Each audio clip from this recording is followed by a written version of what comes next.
Mr. Bean, Blackadder, call him who you like. We like to call him Rowan because he's a friend of ours and he's a friend of motorsport.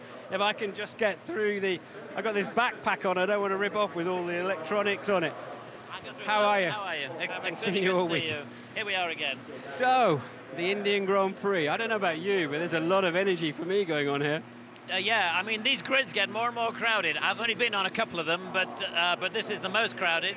And there's, I think it's been a remarkable achievement, actually, the Indian Grand Prix so far.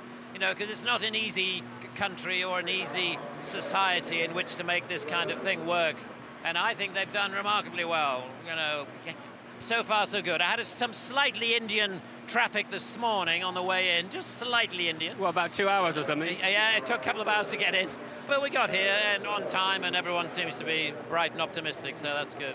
So you're here cheering for McLaren then, presumably? Yeah, I'm afraid, yes, I have an instinctive allegiance towards McLaren for all sorts of different reasons. And I think we're in a pretty good place. You don't know how it's going to go.